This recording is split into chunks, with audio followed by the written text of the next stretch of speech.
പ്രിയപ്പെട്ട കൂട്ടുകാരെ, എൻ്റെ പേര് ശ്രീലക്ഷ്മി. ഞാൻ ഈ പ്രാവശ്യത്തെ സ്കൂൾ ലീഡറായി മത്സരിക്കുന്നുണ്ട്. എൻ്റെ ചിഹ്നം പുസ്തകമാണ്. നിങ്ങളുടെ ഓരോരുത്തരുടെയും വിലയേറിയ വോട്ടുകൾ തന്ന് വൻ ഭൂരിപക്ഷത്തോടെ എന്നെ വിജയിപ്പിക്കുക. ഞാൻ സ്കൂൾ ലീഡറായി കഴിഞ്ഞാൽ സ്കൂളിൻ്റെ വളർച്ചയ്ക്ക് വേണ്ടി ഞാൻ പോരാടും. നിങ്ങൾക്ക് എന്നെ വിശ്വസിക്കാം. ജൂലൈ 1-നാണ് നമ്മുടെ ഇലക്ഷൻ. മറക്കല്ലേ, നമ്മുടെ ചിഹ്നം പുസ്തകം. എൻ്റെ പേര് അൻവിൻ. ഞാൻ 7th ബിയിൽ പഠിക്കുന്നു. ഞാൻ ഈ വർഷത്തെ ലീഡർ സ്ഥാനാർത്ഥിയായി നിൽക്കുന്നുണ്ട്. എൻ്റെ ചിഹ്നം ഫുട്ബോളാണ്.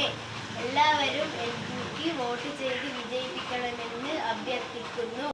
Panoor SUP school deputy leader സ്ഥാനത്തേക്ക് ഫാദിൽ റഫീഖ് എന്ന് ഞാൻ മത്സരിക്കുകയാണ്.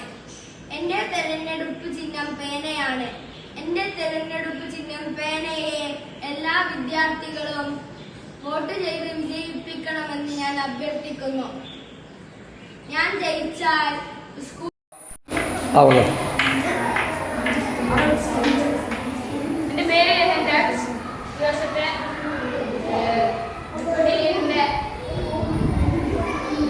നിൽക്കുന്നുണ്ട്. എൻ്റെ ചിഹ്നം ബാറ്റാണ്.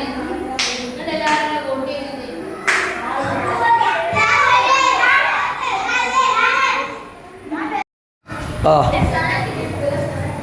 എൻ്റെ പേര് അൻവിൻ. ഞാൻ ഈ വർഷത്തെ സ്കൂൾ ലീഡറായി മത്സരിക്കുന്നുണ്ട്. എൻ്റെ ചിഹ്നം ഫുട്ബോളാണ്. ഞാൻ ഫുട്ബോൾ വോട്ടില്ല.